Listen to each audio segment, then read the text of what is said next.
because before the government was getting royalties over all the oil and gas operation. Now I don't get royalties. I get the cash. You get the whole deal. The whole deal.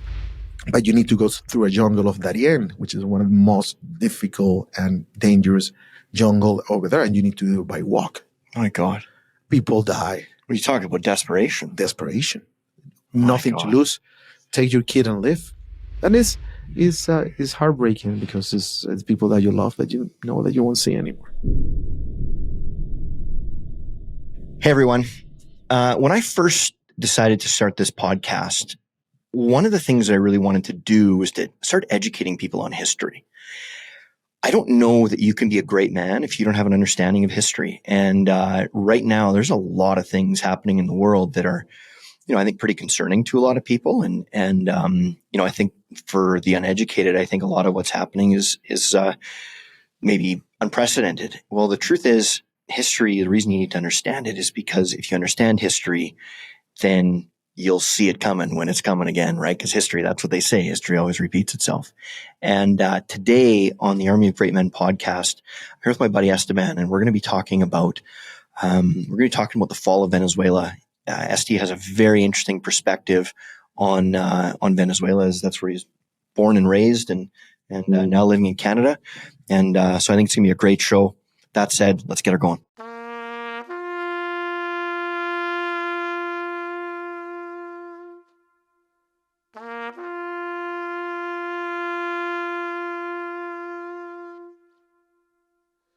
Esti, thanks for coming, buddy. This is awesome. You're welcome. So that was you, right? So we have been talking about this for quite some time, and finally we have the chance. Yeah. One of my favorite parts about playing golf, particularly playing golf with new people, is just hearing their stories, right? I love anybody who's played golf with me knows, like, if I'm learning from you, I'll ask you a million questions. And, I've been blessed to play with a lot of really interesting people over the years. And, one of those rounds where I'd heard about you. I didn't know your story, and we were on about the fourth hole, and I started asking about, where you're from, and you started telling me Venezuela. And, honestly, it was a conversation I'll never forget. It really hit me. I knew a little bit about the story of Venezuela, but I certainly didn't know as much as we should, especially considering how recent, the fall of Venezuela was. I mean, this isn't like 80 years ago. This is recent. Esti, you grew up in Venezuela. Tell me what it was like to grow up in that country when you were a young lad growing up in really what was the belle of the ball of South America. I grew up in a middle-class family, right? Mom and dad, they both are accountants. So I really like the profession since the very beginning. In Venezuela we had a lot of problems a long time ago. Sure. Right? So Chavez didn't create all the problems that we have. Right. We noticed those problems when the government took over. But there was a country which is Latin America is a huge gap between classes. Sure. Right? And that occurred. So being in a middle class family, I didn't see it. Sure. But it happened. Sure. That was, we're talking about how the poverty was growing, but you couldn't see it. And that was one of the problems in Venezuela. Right. So it's that we were living in a bubble. Something was boiling, but we didn't notice it. Right. However, went to school, graduated from high school. Very, very nice group of friends that I have, my family. And that was a very happy kind of childhood, and it's just been there. That was good. So playing a lot of sports. Right. Good upbringing. Hanging out. Good upbringing. Great place to grow up. Great the way you did it. Up. Yeah. So in Venezuela, they have this mentality. Oil and gas always been the driven of the economy. So, and just to be clear, like in its heyday, Venezuela was among the world's leaders in energy production. Correct. So PDVSA was Petróleos de Venezuela. This is the Venezuelan company that was run as a very, very, very good company. Actually, there was a point it was the top 3 in the world. Wow. So even though the government, they let them run the business the way it's supposed to. And they were amazing. Yeah. So at that point, there was 2.7 million barrels per day of production. So And what would Canada be today, like in annual production? so Like- actually, we were so far advanced back in the time compared to Canada. Wow. Actually, I remember that Canada at the time was like 400,000 Holy barrels. cow. Yeah. So, and actually there was a lot of people knowing Alberta, knowing Venezuela, because there was people coming here to teach about drilling techniques and things Sure. that we have been doing that for a long time. Yeah. So a relative rich country with a lot of Latin American problems, Right. Sure. Which is disparity. Sure. So as a Venezuelan, always is you want to get educated and work on the oil and gas industry because there were international salaries. Sure. There. So I work when 1994, I graduated from high school, and I went to Caracas, which is a Venezuelan capital. I'm originally from Valencia, which is like 150 miles from west of Caracas. Okay. So I went over there by myself, 17 years old. My sister, she was already living over there. We went to university, very, very good university, a private one. So mom and dad, they always focus on education. And that's what we had to do. Yeah. So there were the first generation, their families that went to college. So that for them was a big deal. That was a big deal. A big deal. So my dad is from a very small island called Margarita Island. My mom is from Valencia. Funny story, my dad, he was going to another city to go to college, but the bus that he was riding just broke in Valencia. And that was on the early 70s, right? So he said that, okay, it's going to take like a couple of days just to fix the bus and continue with the 10 hours journey. Yeah. And he saw a for hire sign. Okay. My dad is extremely outgoing. Yeah. So went over there, came back to the bus, picked up his backpack and said, what's going on? Oh, I already got a job. So he got a job and he left at 5 p.m. From the company and started looking for somewhere to live. No way. That's how we landed there. That story is great. Is teach a lot of independency to us, to my sister and myself. So by 17, I moved to another city, of course, with their help. Yeah. There's no way that I couldn't get there without the help, private college and everything. And I started doing accounting. Why? Is it different here in Canada and Venezuela? Over there, the university system, you get a degree is 5 years instead of 4. Right. But you start like very, very oriented to the career that you're going to. For accounting, you start doing accounting since day one for 5 years. Yeah. So education in Venezuela is 11 years of from elementary and high school, and 5 of a university. Here is 12 and 4. So when you add them together, it's the same. Yeah. So went over there. Great place to be. Caracas, the capital of the nation, is a different monster. Yeah. So everything that very advanced back in the time, infrastructure was great. Probably a beautiful city too. Beautiful city. It's in the valley. Is with the national park is called the Avila National Park. It's a beautiful mountain on the background that you wake up every morning and just see such a beautiful, picture, if you can call it that way. So went to college. Everything was fine. By the 3rd year, in accounting especially, you need to start getting experience before you get graduated. Sure. So after I finished my 3rd year, I got a job on an accounting firm, PricewaterhouseCoopers in Venezuela. Okay. So they have the representation in Caracas. We were more than 800 people working over there. And I look at, oh my God, we were the auditors of the oil companies, all of them. Wow. But there was a thing, if you want to get part of that team, you need to speak English. You get to get educated. So yes, there were the chance to be there, getting a great job. Not only that, when you get involved on the audit team, so 2 years after, you start working for that company. Right, of course. They snipe you, right? You tend to know more about the company than the people working over there. the salaries are great. So this is a quantum leap.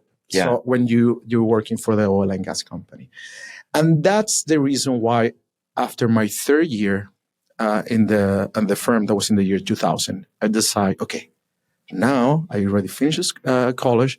So now I have that. I was going to work from 9 to 5 and then a school from 6 to 10. Right. I did that for 2 years. And then, no, I'm going to. And things started happening in Venezuela. So Chavez, he was... I'm sorry, now we're talking like late 90s? Late 90s. Okay. Right? So... it's not that long ago. I graduated from university at the year 2000. Okay. So I saw Chavez when he was elected in 1998. Okay. So, and just like, I want to make like, let's talk about this as though like nobody knows any of this story. So we're talking about Hugo Chavez. Mm-hmm. Who is Hugo Chavez? Who is this guy? Hugo Chavez is a military at the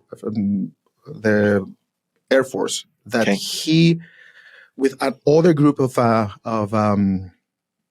militaries, so they organized a failed coup.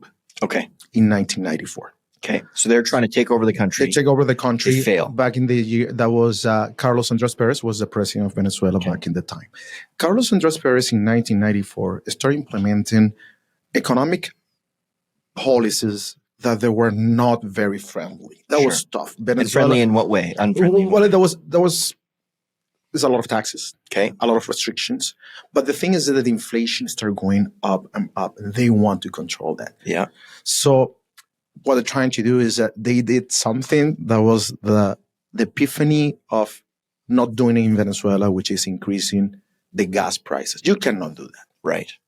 And he said, got all this gas here. But he said that I'm telling you, even now, a liter of gas, it's cost you like 5 cents, right?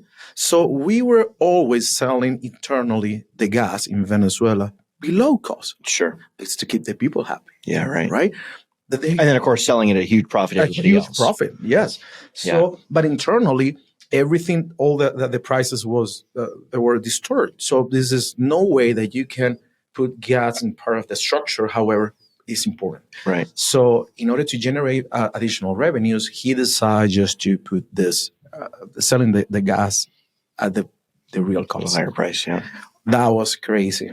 Yeah. People start protesting. Sticker shock, eh? People like, oh my God. That was crazy. And there's a kind of discomfort from people started feeling it, right? Sure. They need somebody. Yeah. Not the traditional members of the government. So they need somebody new. So Chavez and the group of other soldiers just decide, and they were not high rank. So there was like one guy was like he wasn't like leading the military. And usually history is that those at middle range or middle level militaries are the one who organize this one because they have more contact with the soldiers. And they did that and they failed. But they tried 94, fail.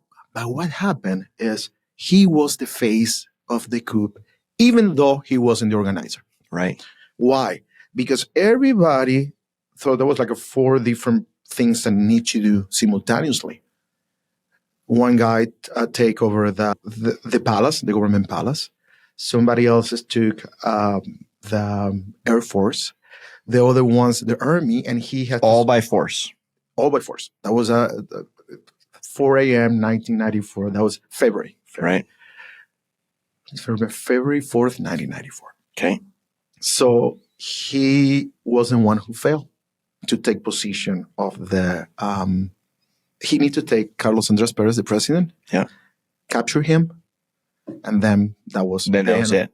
So he had everything except the last step. He failed. Right.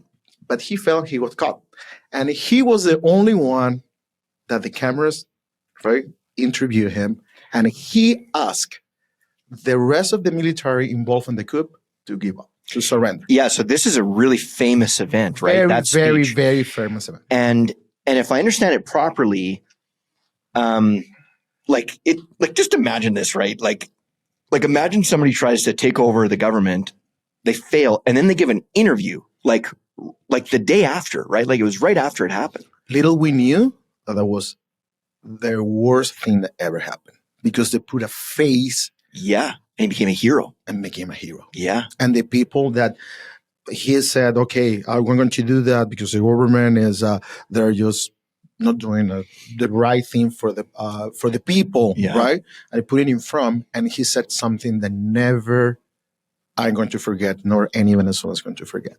He said, at this point, our objective hasn't been reached. So in other words, like, we're still coming. Exactly. Yep. He said, unfortunately, And this is broadcast live on TV. live on TV. Everybody wants to see it, right? That was like a movie. And the guy, he went to jail. Hugo Chavez went to jail among all the people, the organizers. And so talk about blowing up in the face of the government, right? Like they think when they put him on TV, they're going to embarrass him, and that'll be the end of it, and nobody else will try because, look, you failed. You look like a dummy. Yeah. Started a revolution. He looked like it. Exactly. Yeah. The Bolivarian Revolution is how they call it. Went to jail years after because of presidential by law. All the people involved in that coup, they were let go. Right? Okay. So they freed them and said, we want to have a new face in our Venezuelan government, and we want to just start from scratch over. No people is going to be accused anymore. We don't want politicians in jail anymore. However, he wasn't a politician. He was a person who organized a coup. Yeah. Right. And this he was a traitor. Jeez. So he went down, but the guy, he prepared himself in jail. He started reading. Just getting ready. Yeah, getting ready, because he got what he needed with his face. He was very fresh in terms of a totally different kind of guy. Yeah. Extremely outgoing. He was funny. Right? Really, charismatic. Extremely charismatic. Yeah. So probably refreshing because he wasn't a politician. Very, very refreshing. Yeah. And the person and Chavez identified himself as a people's person. Very approachable, very like them. All the stories, because he came from a very poor family in the prairies of Venezuela, and how people started relating to him, right? He was, yes. So start getting this force. Yeah. This force from the people that I told you at the beginning of the podcast is there was two Venezuelas, one here and one large part of the population that were very, very poor. Yeah. But we didn't notice it. Sure. So the government did a great job back in the time just to hide it from other people. So you couldn't see it. Yeah. But they were boiling. And Chavez, he knew that that's the people that they get the same number of votes as the rich people. To engage. Oh, yeah. Yeah. No more. Right.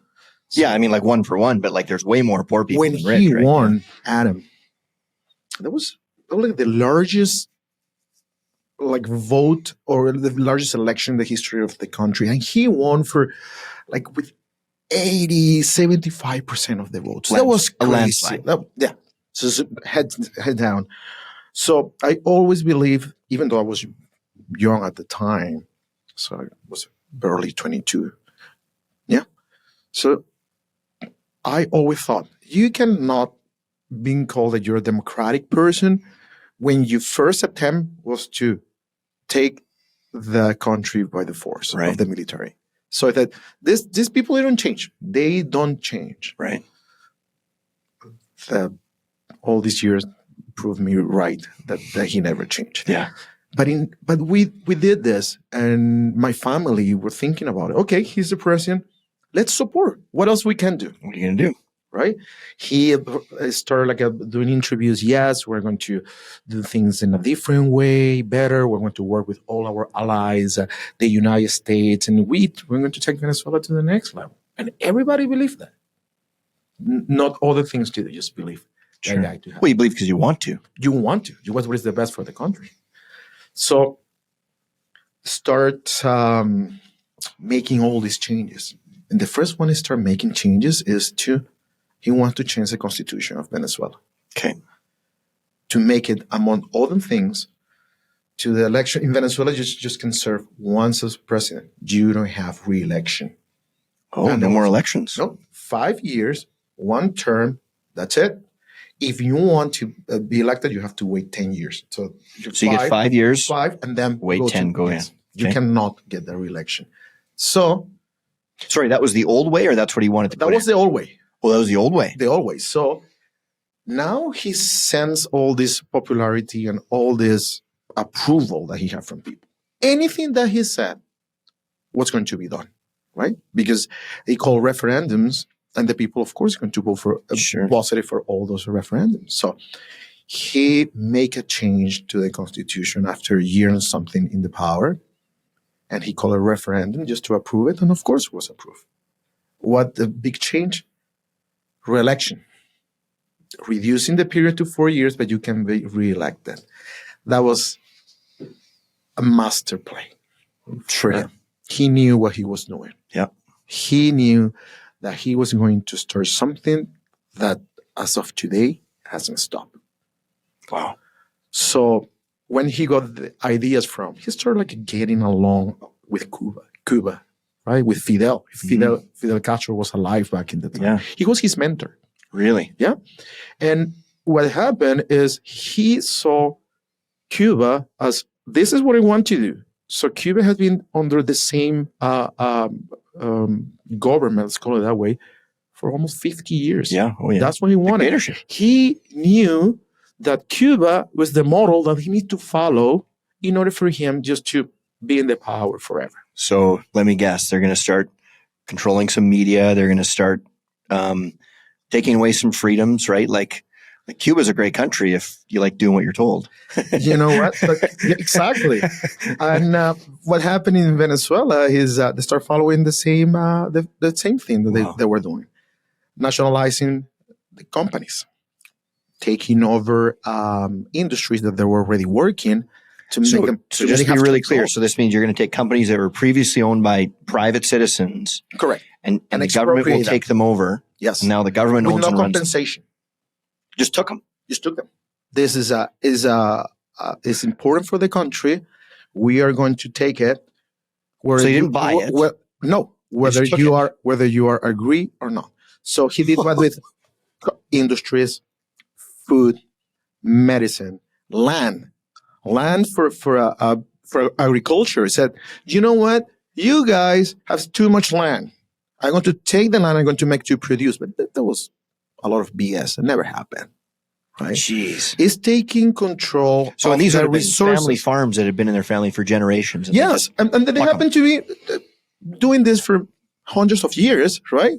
From the 1800s, and well, they made money, of course. Of course. And they're taking the ability to other families just to have a lot of money. He understood they need to take the power out of the economy. Out of the economy, Man, I didn't know the that. characters.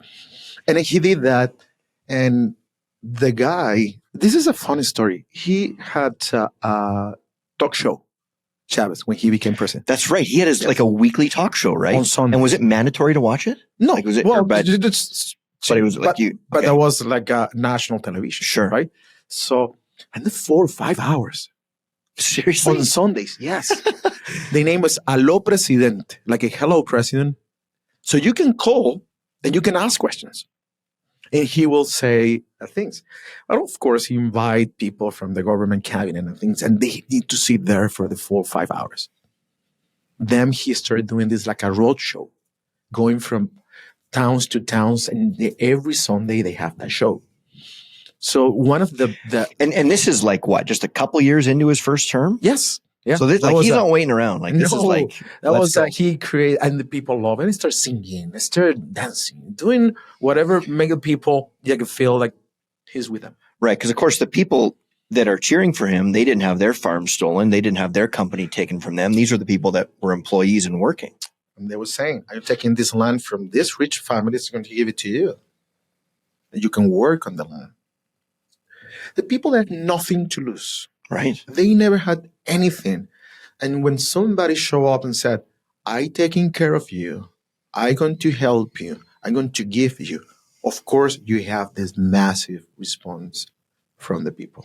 So, Esty, when you see, like the farming thing, it's really interesting how most people aren't aware what's happening to the the ag industry all over the world, right? Like, about a year and a half ago, there were these huge rallies in the Netherlands because the government was buying land, like without an option, just buying land from thousands of farmers in the Netherlands, just taking their, like, paying for it, but taking their land. No, we're going to do it for the environment or whatever, whatever rationale they had. And there's an attack on farmers everywhere. As you're telling me this, the first thing I said was history repeating itself. Like, I got the heebie-jeebies when you were telling me that. Like, so I didn't realize that they were taking farm and land and that's incredible. Livestock and things, is that they took it from companies, they took it from families just to give them away, but actually they're giving away to their own people, to members of the government, to the parliament. So they're changing where the wealth goes. In order for him to continue in the power and to be elected, he had to compromise a lot with other different characters in the government. Sure. Right? So it's a lot of favors that you need to do. So you start putting people from that coup. Remember the coup in 1994? They get ministers. Of course. So the economy, infrastructure. Look after these buddies. They have to. But all of them, the military. So there was a point in the government cabinet, so it was 90% military or ex-military. And you know how they operate, right? You have a chain of command and you need to follow. They're not Democrat. Right. So one of the biggest changes that also the Constitution, the change from the Constitution, was to give them, the military, the option to vote. In Venezuela, but never was an option. And the reason is this. You need to follow the government, doesn't matter what. If you are the military, you have to obey it. Because the president is your commander in chief. Sure. Right? You need to follow that. When you put the military in a political situation, they can say, this is my boss, but I don't agree with you, so I can replace you because I have the force. So military, they were never part of the political decision. Right. So he knew that he had all the military in the pocket. So he gave him vote and offering them the best of the best. Right. They have good jobs. They get making good money. So there was a point in Venezuela that carry jobs. Yeah. So if you want to be doing well in Venezuela, go to the military. Yeah. You're going to do great over there. Sure. And also you have the freedom. If you are connected, you can be the president of a company. Right. And you're in the military. You can be a mayor today, and tomorrow you're going to be operating the mines in Venezuela. And doing it in an environment where your government like really has your back in the military, because it's like they have to. As it still is today. Yeah. So they knew the only people that can take him out is the military. But if they have them, my friends, you cannot do anything about it. Yeah. So that's all the expropriation, nationalization that happened during late 90s, the beginning of the 2000s. Okay. So how long did it take? Like, so all these things are starting to, bubble up, and inflation was already a bit of an issue before. And now, yes. So like I'm assuming that things were probably pretty rosy for the people for a while. When did things start to, and what were the causes for things to start to go downhill a bit? So there was a pivotal thing that happened in Venezuela. So making all these changes, people start like, what's going on here? So take control of the oil and gas industry. That was one of the biggest one. Yeah. Because he knew that was the generation of all the money from Venezuela is coming from that place. If he can put the hands on that industry, it means that he's going to US dollars, all the currency, everything he had access without permission. Because before, the government was getting royalties over all the oil and gas operation. Now I don't get royalties. I get the cash. You get the whole deal. The whole deal. So this is what they did, is they just, the oil and gas industry always been extremely strong. So it's a lot of employees. This is a force. So we have PDVSA and we have a lot of foreign companies working over there. BP, Petro-Canada, all the big boys, all of them, and they were collecting royalties, but they were happy. There was so much money for everybody. Yeah. So they were happy just Good deal. to operate and to get Venezuela to get the royalties. Yeah. They didn't like that. Let's take ownership of all of them. They make a big change on all these contracts, and now I'm going to operate them. First thing. Wow. So the oil and gas workers have been doing this since mid 40s. They knew what they were doing. There was a generation of people, generation after generation of very well prepared and very well educated people that came from the industry. That we in Venezuela, we invented some drilling techniques that they were so new for to be applied somewhere else. But in Venezuela, we figured it out. Yeah.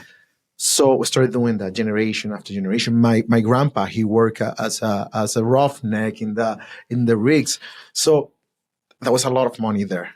Yeah. So for a person from a small island, just to go in and work on the oil rigs and making that money and sending money to the island, that was big deal. That was a big deal. Yeah.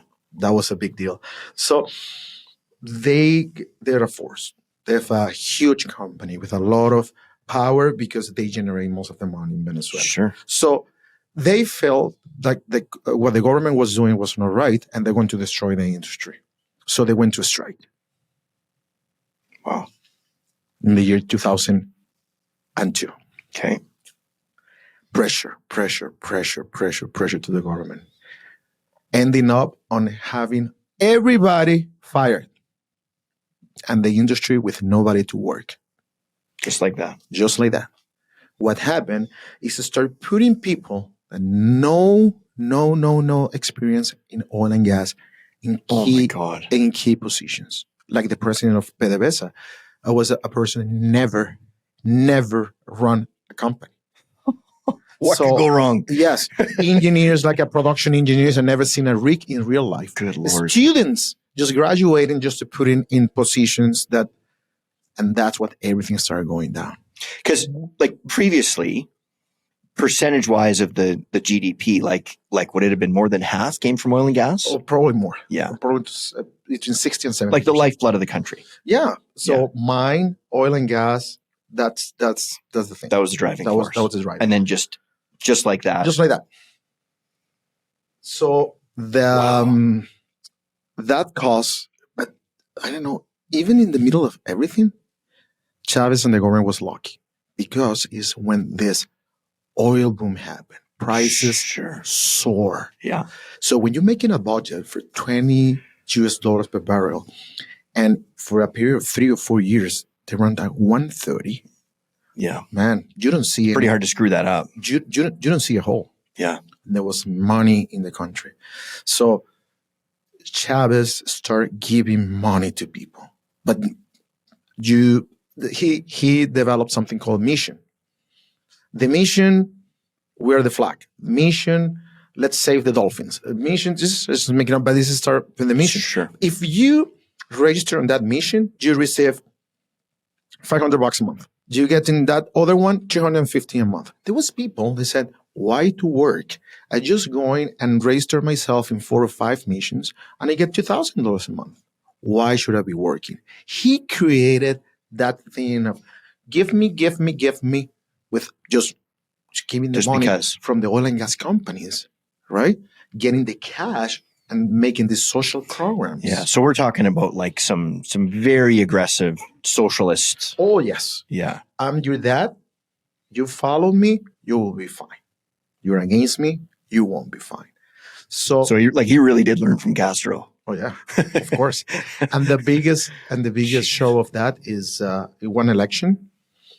That election he won, but it was like 60-40. Okay, so not the landslide that the first one was. No. This people start realizing that. And through all this time, SD, like, is the media kind of like is anybody in the media speaking out and going, hey, like, you know, this isn't good? Are they starting to? Yep. Okay. So it's when he start closing TV channels. Okay. Oh, so then do you start shutting them down? Yes. When they start shutting down. So you start disagreeing, we're going to shut you down. You're out. You're out of the program. Yes.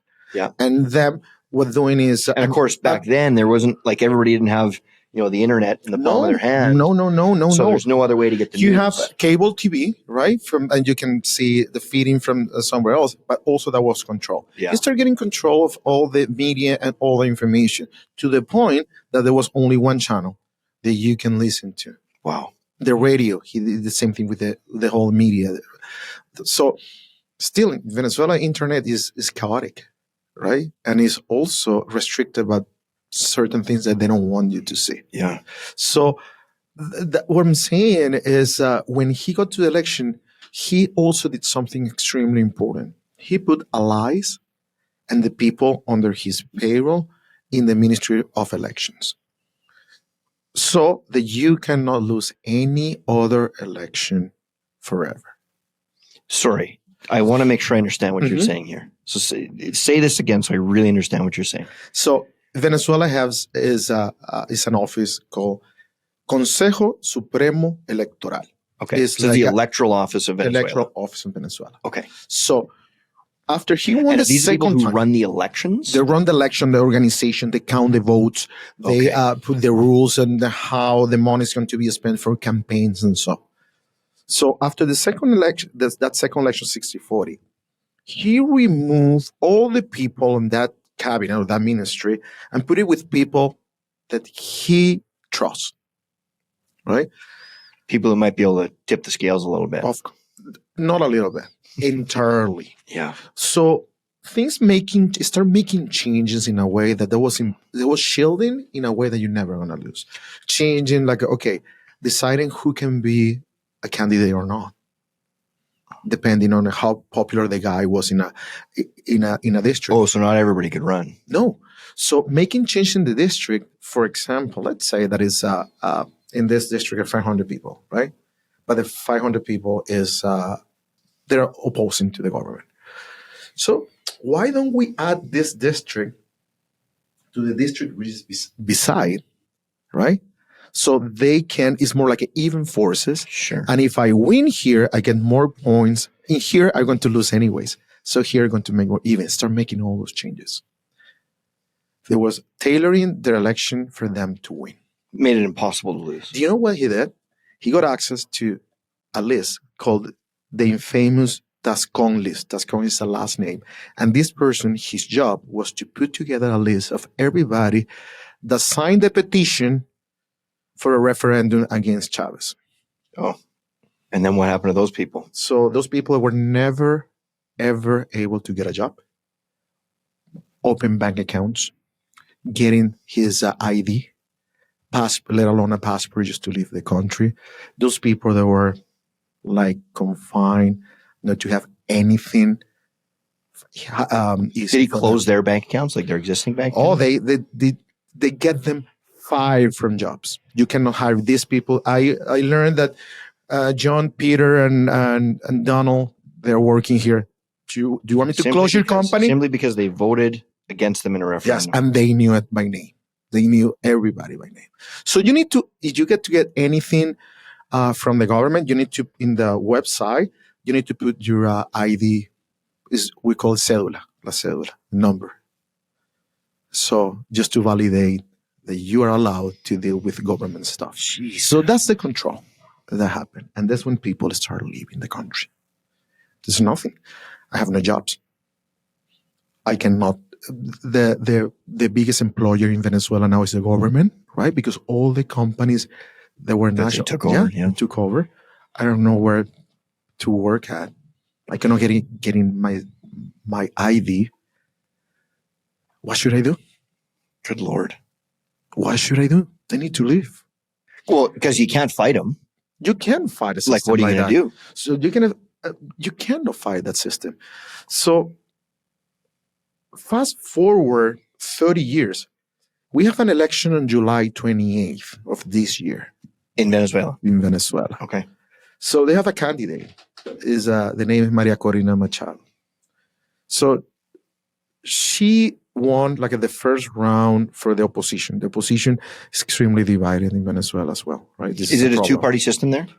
No, now it's more now than there's two more. parties. So, and she won with 85% of the votes. Okay. And she had been on a position of the government for 20 years. Wow. This lady, she Sounds tough. yeah, and she's tough, and she is getting attention from people, and the people are fed up with this situation. Yeah. Well, they found a way to say she cannot be a candidate, even though she never held Just an now. office. She never held an office in her life. She never worked for the government in her life. And they just disqualify They her. found a reason to say she's a traitor because we found an email and a conversation that this person doing this many, she cannot participate in the election. That powerful the government is. They pick and choose who are they fighting against. My God. Yeah. How do you think it's gonna? What is gonna happen? So, Esty, like when you see, okay, and obviously, what we've seen in around the world in North America, particularly over the last, call it 5 or 6 years, where the government just continues to take a little more power, a little more power, a little more power. Does that make the hair on your arm stand up a little bit? Like, does that like, because you've seen this movie before, right? Yes. And not to say that we would end up there, but like nobody thought Venezuela would go the way they did either, right? We didn't think about that either. So we saw Cuba as a example of a dictatorship taking things, and that's, if you go there, you never come back. Yeah. Right? That's what we saw. That's what it was. And we had we need to find like humor, like a way to escape from the reality. That's what usually happen. Yeah. So Venezuelans, we tend to be that, like making jokes and things. It's just this is our reality, and we need, at least let's just put a smile on it. So we have a saying still that when you hear the people know what they're referring to, even though you're not saying the word, is that, oh, I don't think so. We use that as a joke now, because that was hey, we're going to become another Cuba. I don't think so. Right. Or we're going to become another Cuba. I don't think so. You think so? I don't think so. So now we use that expression as something that is going to happen. Oh, so like it's sarcastic, like you're extremely sarcastic. Wow. So say something that is going to happen for sure. I don't think so. That is because of 30 years. Yeah. We said that we're never going to happen. But check this out. Oh my God. Just to complete this part. When you have all that money with the oil prices soaring, everything, you can buy a lot of things. Sure. You can buy allies. Right? And that's what he did in all South America and Latin America. Yeah. So give money and power to Colombia. Colombia, there was a very, very uptight democratic system. Always the same families. There were presidents and holding high positions. Sure. So remember that the guerrilla, the drug trafficking was taking over Colombia for many, many, many years. That was extremely difficult for the government to hold up, because you have a guerrilla happening here, and the militia here, and the drug dealers here, the kingpins, but also financing these groups so they can, destabilize the whole region, which they did. It's so powerful. So, but they wanted now to be part of the political world, but they couldn't. They were a militia. Yeah. They were drug dealers. Yeah. So guess who started financing those groups just to give up their weapons to become a political party? That was Chavez. Look, I did it. If you talk to them like this, you can be a president. The president right now of Colombia, Petro, he was a militia guy. He killed a lot of people. He killed a lot of families. And he now is the president of Colombia. Evo Morales in Bolivia, same thing. Ecuador, he started financing all these groups. They call that. So it's spreading. Yes. So it's amazing. Bolivarian revolution is what they call. So it's amazing because, like, you'd think, like, if you're in a neighboring country, you'd look at what was going on there and you go, well, shoot, like, we can't have that. And yet he's going right to the top, and it's just rinse, lather, repeat. Now Venezuela is an example of, hey, look what happened in Venezuela. That can happen to us. They don't use it, I don't think so. Now they're using it. Look at Venezuela, the richest country in the region. Now they don't have anything because all these things. Same thing happened with some islands on the Caribbean. And guess what? What do you do? I'm going to find my worst enemy with the United States because he's all the contrary of what is the revolution things and the socialism is. They're going to the imperialism. And who's in power at this time in the U.S.? This would have been... Well, will be during before Obama administration. So Bush? Was it Clinton? Or Clinton. Yeah. Clinton, yeah. So Bush, no, Bush was before. Bush was before, yeah. Before. So, but he was a lot of barking. The United States didn't take a lot of attention to what's going on. He was like a fighting by himself. Right. Finding this enemy. And what did he do? Chavez. Okay, I already found my enemy. Now I'm going to find the enemies of my enemy. And I'm going to become their friends. China, Russia, Iran. Cuba, of course, that was de facto.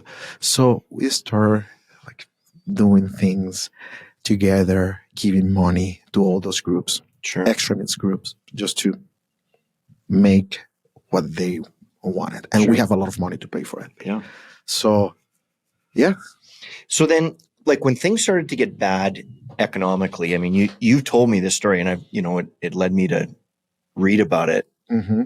What were kind of the catalysts to really drive the economy in the tank, and how bad did it get? Remember when I told you that Chad was so lucky that the prices soared to 130?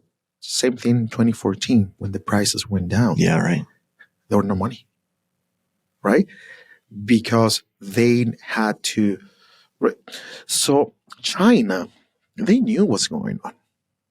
China, he got us a lot of money during that time, tons of money. They give you money in exchange of this oil, because it's what you have, of course. Right? So they receive all that money. When you have an industry that is very extremely poor run, and there is no reinvestment in infrastructure, you are not reinvestment in technology, what's going to happen is what is happening right now for 2.83 million barrels per day to 400,000. Sure. So, but when now you're producing 400,000 and you're not receiving any money because you already sold it a few years ago. So now. So they mortgage their future. You mortgage your future. You have no more money. Right. So when you have no more money, but people is, hey, but you used to give me. What's going on? There's no more money to give. Cuba, hey, what's going on, bro? I have no money. So start like giving the back. All these countries start like okay, but I already gave you money. Russia especially. Iran. Yes, but I don't have any money. I'm going to take over now your industries. So the mines right now, they're run by Iranians. Really? Yeah. All the Russian, they're in Venezuela. Do you know the small island where my dad is from called Margarita Island? Now you go to Margarita Island and they give you the menu in Spanish and in Russian. Oh my God. They took over places that never you could imagine. So they gave away the country. They're the one running the country. Why? Because I have money and because you own me. Because the only reason you're still here in power is because everything that we've done for you.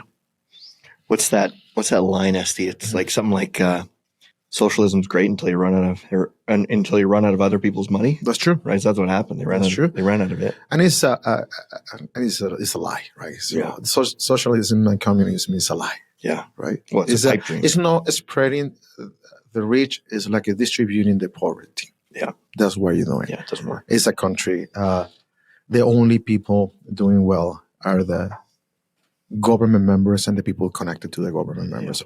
Nobody else is making money over there. So the taps are off. There's no more money for the people. All their trading partners are now turning on them. You can see how quickly this would go to hell in a handbasket. In 4 years, it went from 2016 and 17 to 2021. That was the scarcity. And to the point where like the currency's been completely delisted, right? Like this is no way to compare. I was telling in the late 90s, there was 0.7 Venezuelan, it's called Bolívares, was Bolívares at the time, 0.7 Venezuelan bolívares per US dollar. Okay, and now? It's like 1 billion bolivars for $1. Right. Yeah, I think the number that I saw was it was like The millions like $1 million of US equivalent is now worth like way less than 1,000. Like it just goes to nothing. It's something that, and the government, in order to keep like a, because imagine when you have to put so many zeros, everything crashed. System, Oh, of course, software, done. everything. So what they started doing is periodically start like coding zeros to the currency. So if you have something costs you $1 million, so by a government, I don't know, by law, is that we're going to reduce all the prices by 1,000. So now, and give them this sense of things are going well, when actually they were not well. Yeah, right. So taking the currency, they start changing the name to the currency. Then things just to say that things were well, and actually we were in the in a hole that's impossible to get out. So, like, when people can't afford to eat, the government controls everything. Like, then what? Like literally people couldn't afford to live anymore, and the tap's been cut off because the government isn't giving them allowance anymore. Then what? Not only that, is then the industries that were not producing the goods and services that were needed, right? There was no food, there was no medicine, there was no health. So the crime rate was... I can imagine. And we haven't talked about that, but that was one of the things that people start living is we cannot continue living in this country. Right. Just not safe. Kidnapping became the number one, like an industry in Venezuela. Caracas was, during many years, the most violent city in the world. Jeez. Compared to cities that were in war. So there was, in one city, it was 67 homicides per day in one city. So they were extremely, extremely difficult to live on. Oh my God. And the that must have been awful for you to watch. Like this country that you grew up loving. You know what? Is seeing how the stories about somebody get killed or kidnapped or robbed, every day getting closer to you. Yeah. Before there was somebody on that like a poor neighborhood, but then things start happening closer to you. Then things start happening to your friends. Then things start happening to your family.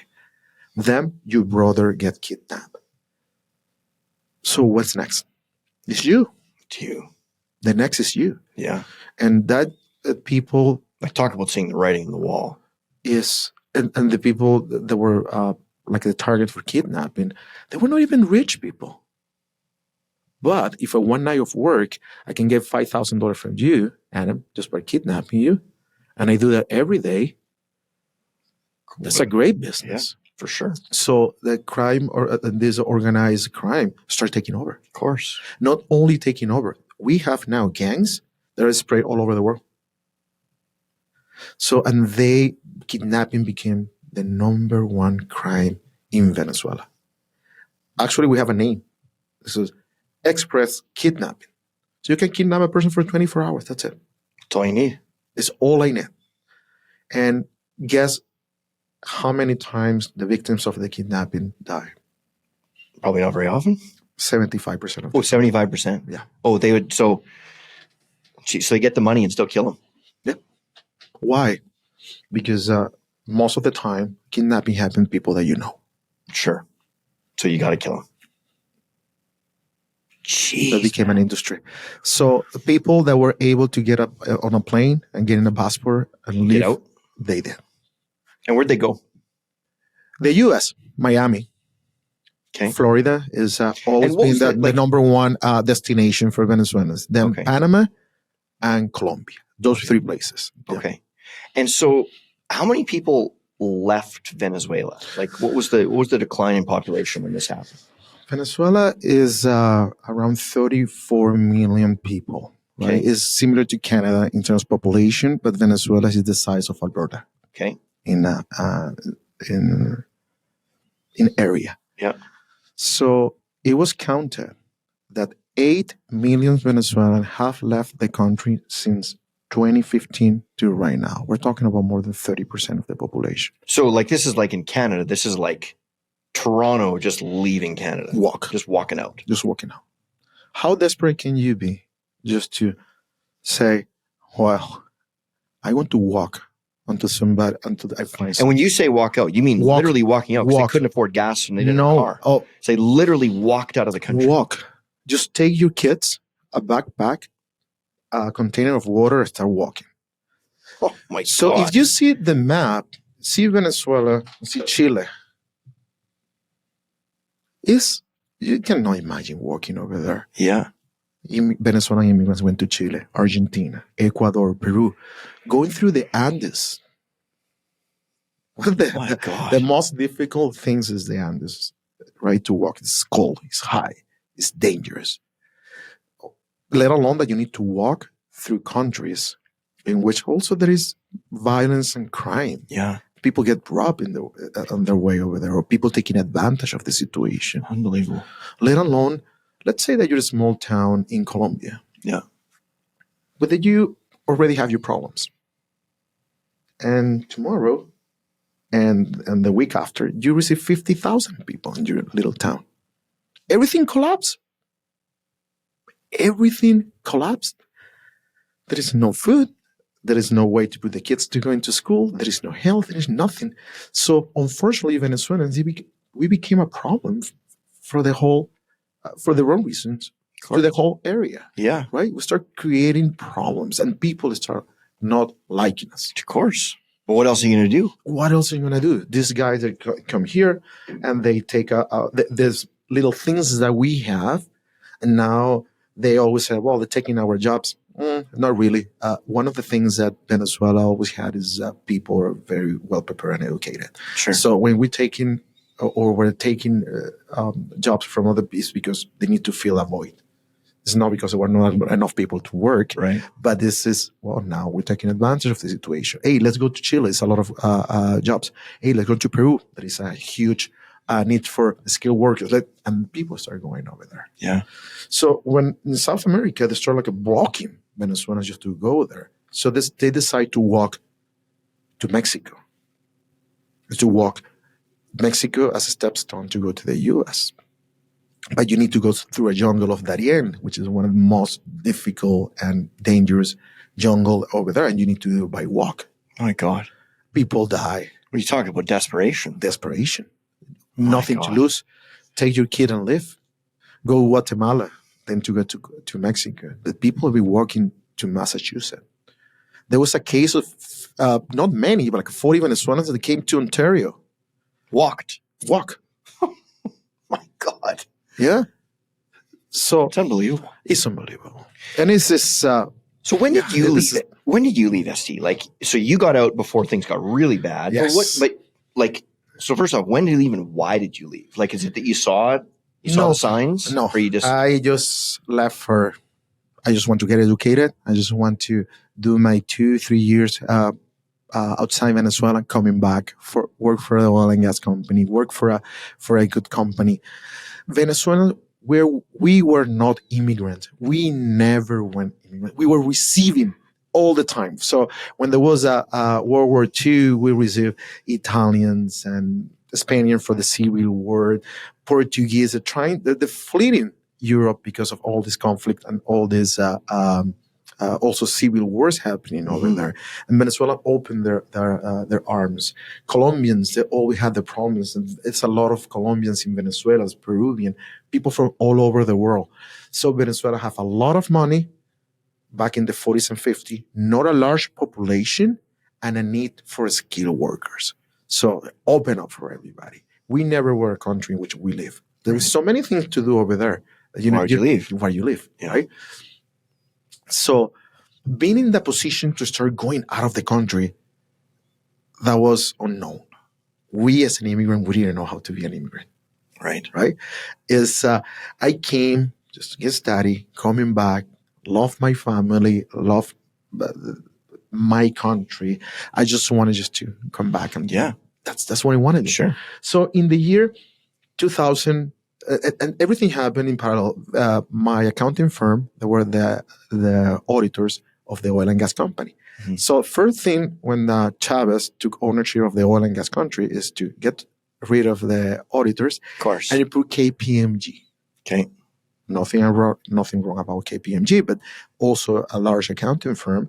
And if PDVSA wants to maintain the credibility that they have in the world as one of the best oil and gas companies in the world, they have to get good auditors. Sure. But KPMG in Caracas, there was a quarter of the employees that we Price Waterhouse had. So our one of the, for your information, for the Venezuelan accounting rules, you cannot have Price Waterhouse Cooper. You have a Venezuelan firm representation of Price Waterhouse Cooper. So our name was Espinera, Sheldon y Asociados. That was the company name. Okay. A representation of Price Waterhouse Coopers. So they, KPMG, they were, that was in the year 2000, 1999, 2000. So they hired KPMG to do the auditors. And the KPMG store, they didn't have the people to do it. Start calling the people from Price. He said, come and work with us. So we're going to do this. Management at the accounting firm, they decided this was temporary, right? This company cannot do it for more than a year. And eventually they're going to call them back and they're going to continue doing the same thing. Right. So what they did is they started giving kind of sabbatical to the people just to go outside Venezuela, and start taking English as a second language. Sure. I took the chance. So lucky. And you go out of your own dime. Right. But when you come back, just to have your job. Right. So risk-free. Yeah. So I took the chance. And you must lay awake at night just counting your lucky stars that you took that chance. That was so funny because has there ever been a better decision you've ever made than take that chance? Well, that's not only for me, for my whole family. Yeah, I want to talk about that. I want to tell you about that later. So, okay, so I was in Caracas. I already had my job, and went to Canada. Never, the U.S. Never. I've never been in Canada before, but this is something. It's sure Canada. So cool. Buy a parka. It's so cool. Buy a coat. Yeah. That was so cool. It said, okay, I need to do my own thing. Yeah. So I went to the Canadian consulate in Caracas. So I gave the address, going over there. It's like, what's going on in here? It's a house. Just a house. It's a house. Like, okay, probably thought that they run them. Saw a window. Excuse me, I'm looking for, in Spanish, of course. Yeah, it's right here. So they opened the garage door, and there was like a Porsche with 3 windows and 4 seats.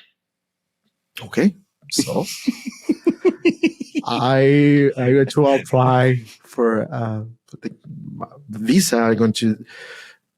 I want to go over there. Well, I need what is that? A letter of invitation from the university or the institution. I need all these requirements. Okay, cool. So I called and I said, okay, when am I going to apply? I don't know Canada. I don't know anybody here. So but I always watch the movies and the fraternities and think I want to go to university. And I want for a little time just to see how that works. Yeah. The fraternity kind of thing. I was so excited. I just only movies. Yeah, of course. So, okay, universities. First option or first thing, Toronto. Toronto is such a famous city anywhere, right? Everybody knows what Toronto. Yeah. But I have to pay for my own thing, right? And I saw, oh my God, that was this 6 months. That was around $20,000. I said, let's see all the options. BC, say 16,000. University of Victoria, 12,000. Shoot, I'm running out of options. So during my research in University of Alberta, okay, is located on the city of Edmonton. $6,000 for the program, including tuition, accommodation, and food. Perfect. This is the place. Yeah. Edmonton. I know where I hear Edmonton before. I collect baseball cards, right? There you go. So I remember that that named Edmonton. The trappers. For the Trappers, at the time, they were affiliated to Minnesota Twins. Sure. So one of the biggest and best pitchers in the Venezuelan baseball history is Johan Santana. Yeah. So Johan Santana, every winter, he went to Venezuela and played for my city, from Valencia, for Navegantes del Magallanes. That's my baseball team. Yeah. And I remember that I have his baseball card, say Edmonton. And he was a MVP for the PCL League. Yeah. So if it's this is the AAA baseball AAA league. affiliated, Edmonton, yes. Yeah. And AAA is right beside Major League. So it's good baseball. It's a good baseball. You have a good baseball team, AAA, it must be a big city. Yeah. That was my logic. Sure. So, okay, there was the communication of internet and email that was not that good. Yeah. So I found with that, I took a lot of English courses during my life. I thought I was ready for a 2-minute conversation. Couldn't understand anything. Oh my God. So the person, I remember, that picked up the phone and said, wait. So pass the phone to somebody, and there was a Colombian girl working at the Faculty of Extension at the University of Alberta, and she just been there. She speaks Spanish. Oh my God. She helped me so much. That's awesome. They said, okay, I want to do this. Of course, yes, I'm going to help you. I'm going to send a letter to you. Yeah, perfect. Don't have to pay anything. No, you pay when you get here. Good. That how simple the process was. Right. Okay, to the embassy, to the house in Caracas to go on my things. Okay, so yeah. Off you go. There you go. Oh, I have my employment letter saying that I had to come back. That's so easy. I got my paperwork. I got my ticket through a special discount thing that was for international students. And I paid $425 US for a round trip ticket with Continental. That doesn't exist anymore. There you go. Yeah. However, I couldn't get to Edmonton, Calgary. That was the farthest. Calgary is as close as you can get. Yeah. So, got my flight, get to Calgary. I have my instruction. You go to terminal. I don't remember the terminal, and you got to get the Greyhound. And they go to put you in Edmonton. Yeah. Yes, they put you in Edmonton. And this lady just said, the Colombian girl said, "This is my number. When you get to Edmonton, you call me. I'm going to help you out just with setting you up for everything." Good. Get May 5th, 2001. I remember that like yesterday. Get into the bus, and the bus driver, he asked me something that actually make a huge difference, but I couldn't understand what he asked me. Right. And like any Venezuelan or any Latino that you're going to ask the same question, probably they're going to answer this. You don't understand, say yes. Just agree. Just agree, say yes, and smile. Yeah. You're going to get by doing that. I have no idea what he asked me, and I say yes. Well, the question was this.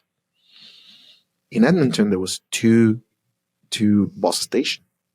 There was the one in downtown, like the big one, where the arena is right now, and there was a little one here in Southside, right, by Calgary Trail, right, very, very small. His question was, did you go to downtown or you going to the Southside one? And I say yes, he assumed that was Southside. Right. If he asked me the other way around, probably ending up in the right place, which was downtown. Sure. So went over there, and yeah, this is you. It's nothing. And actually, it was like 4 a.m. Oh my God. Yeah. So yeah, this is the summer. Good. So what month is this? Is this winter? Or May 5th. Oh, so we're that was spring. That was the coldest day in my life. To be honest, never experienced so much cold in my life than that day. Yeah. 4 a.m. Wind and everything. Get out of the bus. The guy opened the places for the luggage and get my thing. Poof. Get into the bus and drove by myself.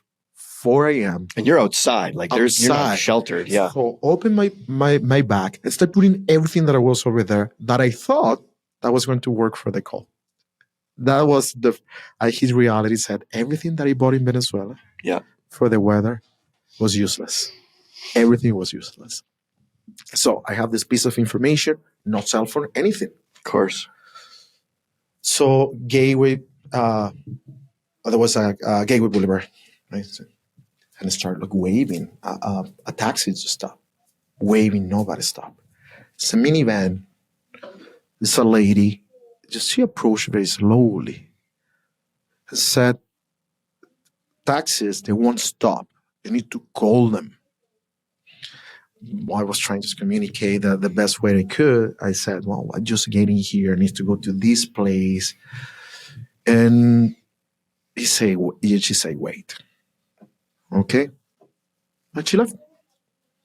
5 minutes after, she comes driving with a taxi cab behind her. Nice. So I show the guy, the cabbie, the piece of paper. He said, yes. I sit down and he drove and the lady was behind us. Nice. Again to the international hostel in White Ave. That was my first place in which I stayed for a few days. She waited until I get inside. Wow. I never got her name. Oh, no. I never saw her again in my life. Wow. But I It's a random remember act her. of kindness. That was my first impression here in Canada. Yeah.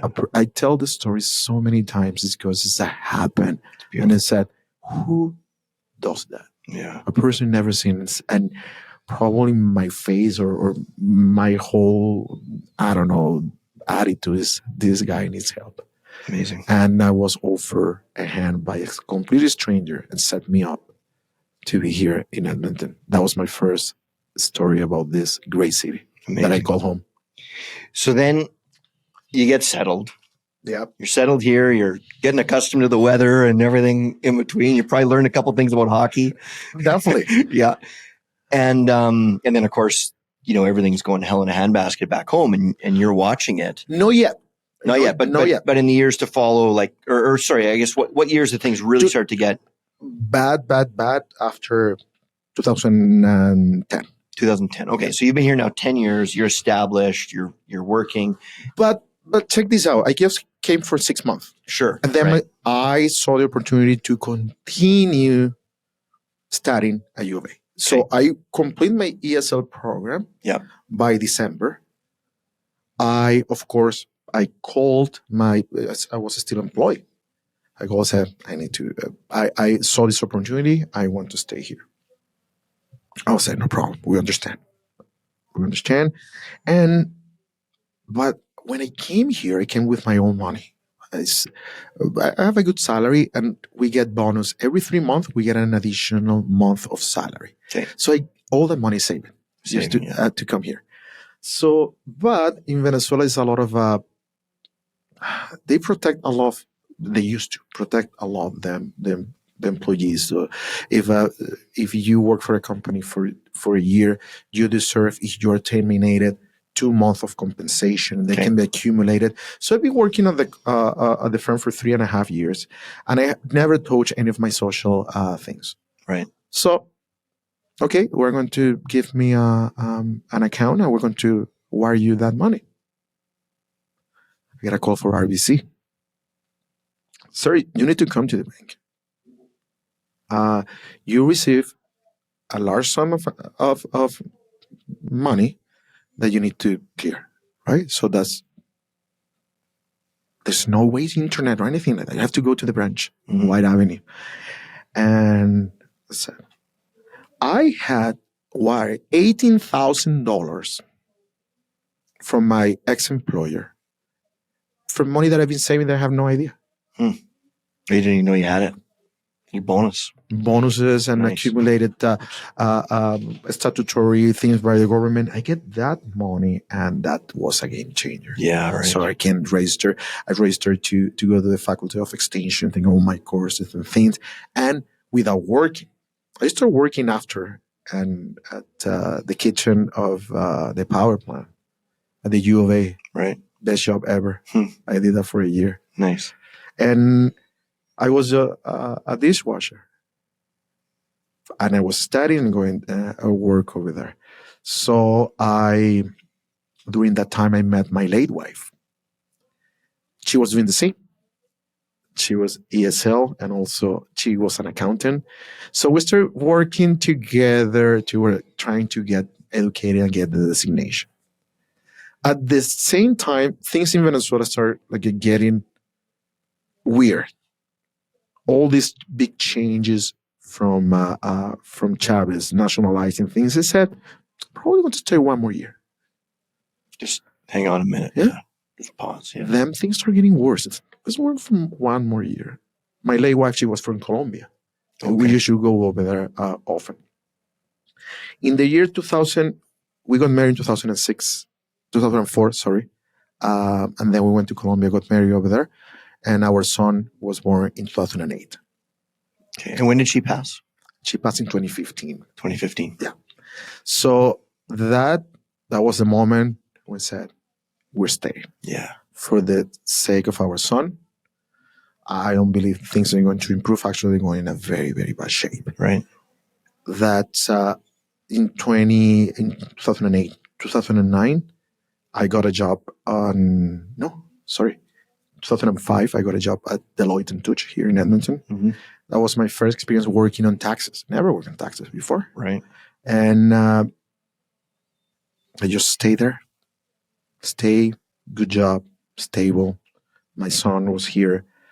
So that's when I decided to be here full time. So full time meaning like I have you weren't going back. My idea of going there to start like a diluting. So that was fading and not an option anymore. But all your family is still back still there in Venezuela. Everybody. Yeah.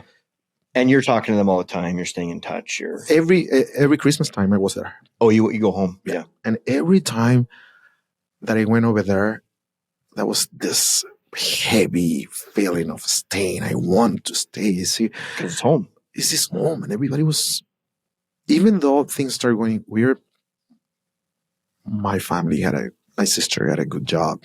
Yeah, she was a manager in a construction company. She's doing great. My dad also been practicing accounting for many years. He had their own accounting firm. My mom, she was also a retailer and working on decoration. Things are going well. Yeah. And I actually feel a little bit jealous, to be honest. Jeez. Because they start sending pictures and everybody's having a good time.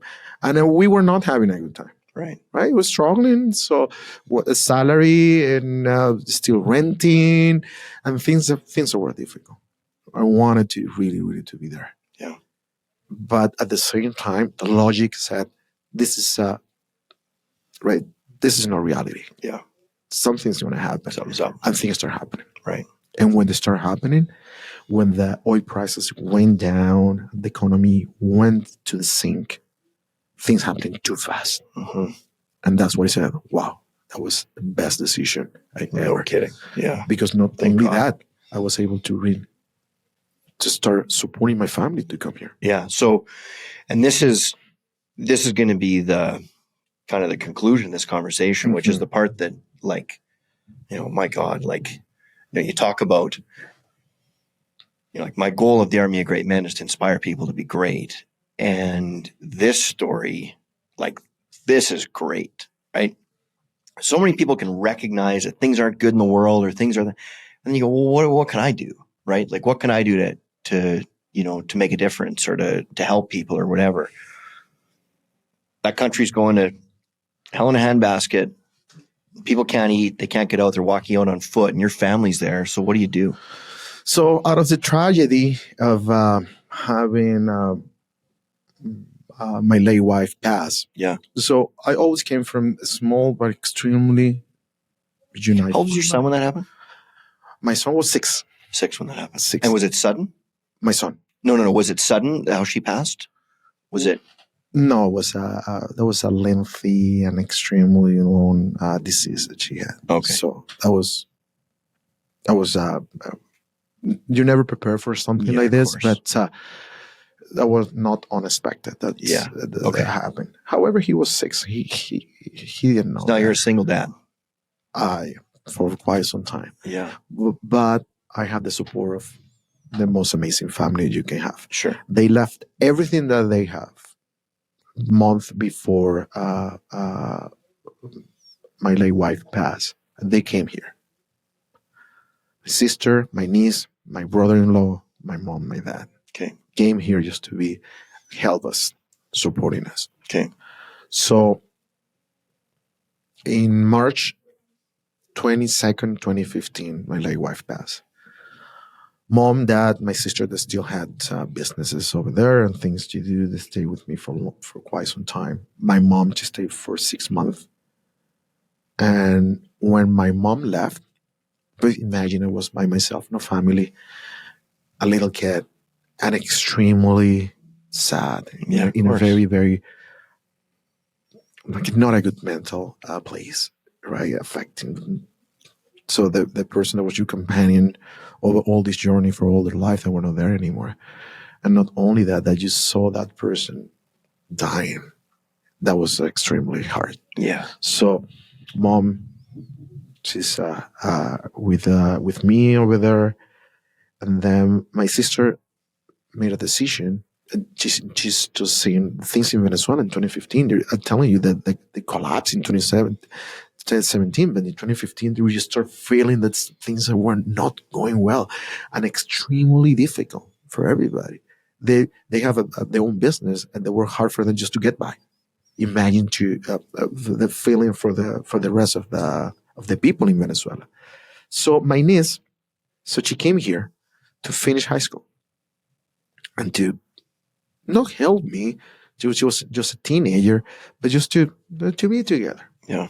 So she came here late 2015, and she finished high school here, and she was the sister of my son. Yeah. They, even though they were cousins, but Their sister, yeah, they're siblings, sisters. Yeah, yeah. they're siblings. They love each other a lot. So 2015, and not only that, in that year, in 2012, is that we were able to save money and to get our first house and the first vehicle that was not used and things. So that we were getting stuff. And in 2015, she passed on one salary, things that were not that well. So economically, my niece finished. My sister in 2016, she decided to come. Sell everything that she had over there, came with my brother-in-law. We start living together in the same house. Then my mom came again. They say things are so difficult over there. We need to support them from here. And it was extremely expensive as well. Yeah. So things were very expensive. In 2018, they made the decision. They came here to Canada right before COVID, which is was very beneficial. So they came as a sponsor. This is a program in Canada for family unification. Yeah. So you can sponsor your parents and grandparents. So they came here. By 2018, all of us were living at the same place. Oh my God. How many people under the same roof? Well, there was Rebecca, Eudis, Carlos, mom, dad, my son, myself. 7 people. People. 6 adults and 1 kid. Adults, they're not.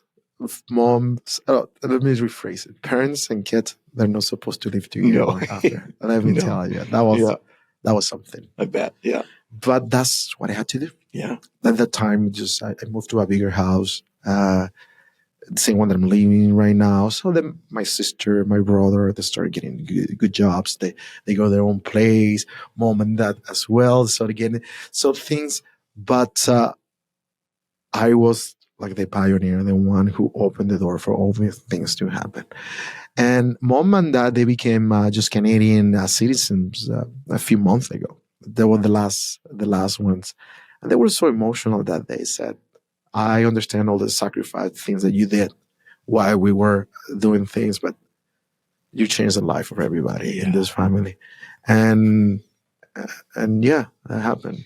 So how many family members in total? Because I think there were more that were stuck there that you said you helped. That's my close family. Them, they have a lot of family that went to Chile. Okay. So very, very close, and we helped them. I have my nephew in the U.S.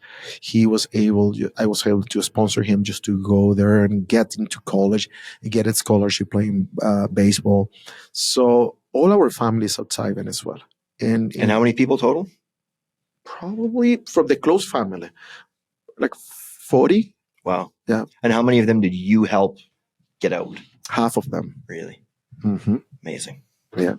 It's incredible. So, yeah. So actually, we have one auntie, a couple of cousins. That's it. Yeah. For a family that was very big before. And everybody all over the world. Not only Canada, US, Colombia, Costa Rica, Trinidad, Panama, Spain. Yeah, I can stop just counting everybody. Amazing. Thinking about a family reunion is impossible. We cannot do that. Wow. It's so many things So they need to be coordinated, and it's heartbreaking because it's people that you love that you know that you won't see anymore. Yeah. Other than in cameras or pictures and things. Yeah. Man, I see, like, when I first met you, I just remember seeing, like, just walking gratitude. Like, you just walk around and, like, like every time I see you at the golf course, and we play at it's a great place to play, right? Like, it's just awesome community, great people. The course is great. Like, it's phenomenal. And, like, I never take for granted how lucky I am to be there and have my family there. I mean, not everybody can have that. And I consider myself to be grateful, but then I see you and, like, you're just a walking poster for gratitude. And having heard your story and hearing, all the things you had to go through to get here, all the loss, all the pain, all the shit you had to drive through to get here. It's easy to see why you're so grateful for what you have now. It's really inspiring. Like, it's hard not to get emotional thinking about it. Like, you're amazing, man. You really are. Yeah.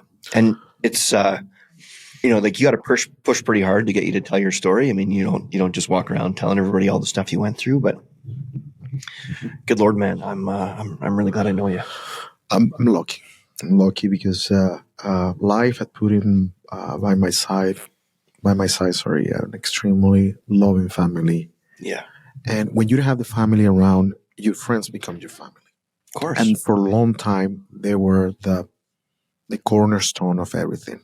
So always my son, but the people around mold me and made me to the person that I am right now. Well, and I think you probably molded them and made them the person. I mean, look at the impact you've made on all the people you have, right? I mean, you talk about key pivotal moments. I mean, like, just thinking back to some of the decisions you made, and some of them were lucky and some of them were happenstance and some of them were conscious decisions you made. But how different is the life of your family if they don't have you to go to, right? Like think about how different, like, the fortune of your family and how different it would be. I thought that our small nucleus of family, that will be dispersed. Yeah. That will be probably my sister in one place, my brother, my mom and my dad in another place, me in another place, which will be extremely hard to live with. Yeah. That will be so difficult. I haven't done that first step or making that decision that was very difficult back in the time, ending up being a good story. Yeah. A good story for everybody, because for everything, but having your mom, your dad, your only sibling with you, your son, the people that you love surrounding you. Yeah. This is something that give you extra power, the extra motivation, just to be better. Yeah. To be better, and then things start happening, and life start reorganizing itself, and just start meeting people that have a positive effect. And you mentioning about the golf course. The golf course, I got there during COVID. I can imagine my life without the distraction or all the being in a place like that brought to, or the peace that brought to my. It was a haven. That was our place. Yeah. I've met a group of people incredible. Yeah. During our crew is It's the best. Is my It's the friends, best.